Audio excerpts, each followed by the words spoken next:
Hello and welcome to another lockdown studio session with Bottaro. In our last session we prepared the rabbit skin glue and applied it to all the surfaces of our boards, and today I'm basically going to show you a very simple recipe to make a traditional gesso. Here I have different coloured pigments, basically earth pigments in this scenario.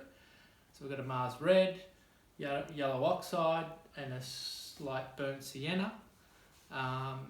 The ingredients needed are pigment, pigment oxides, calcite, which is basically a chalk.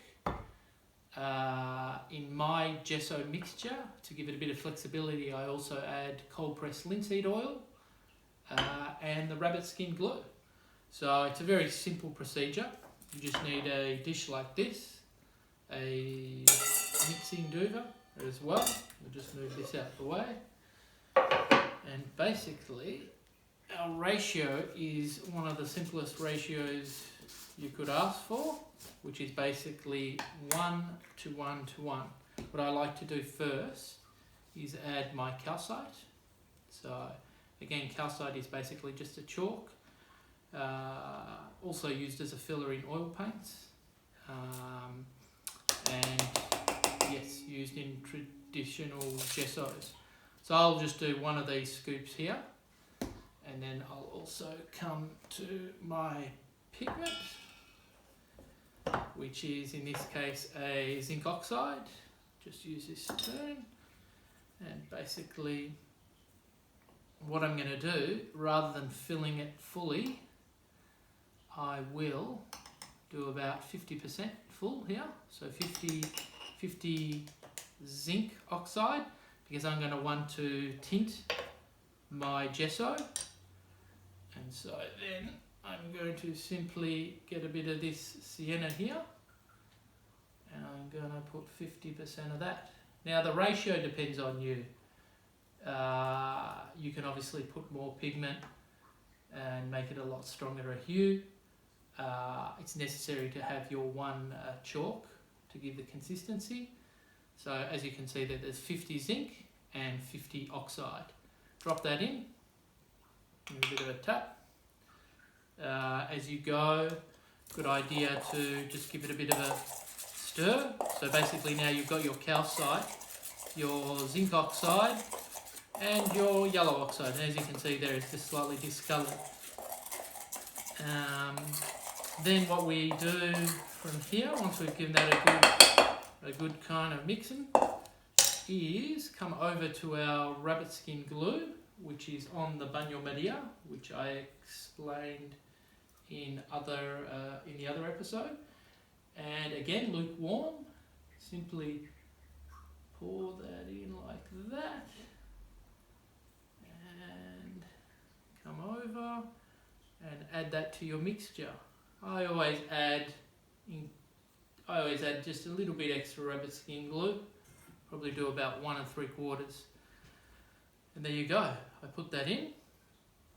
I put my hot plate on a sort of warm sort of setting, and then basically give this a good stirring.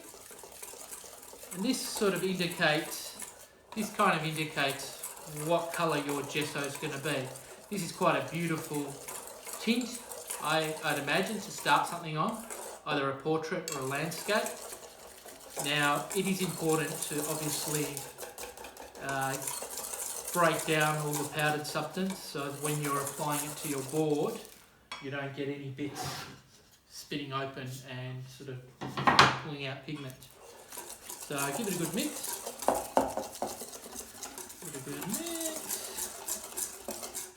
Now, when you're making larger amounts for larger canvases, it's also a good idea. I use just a mixer on a cordless drill basically, and get it good. As you can see, the more you mix, the more the pigment sort of comes through. So even when you apply it. Now remember, this is all done on heat. or it's all warm. So as this cools down, it coagulates, becomes harder to apply. So I also suggest that you apply it warm. So now I mentioned that I add an oil to my traditional gesso, probably about 1/5 to the calculation, which is probably about a teaspoon in this case. Just gives it a bit more flexibility and makes it less absorbent, which is good for my application at this point. Then what I do is I come over to the Bagno Maria and I place the gesso in there, and just on that simmering water I really work in that oil into the gesso.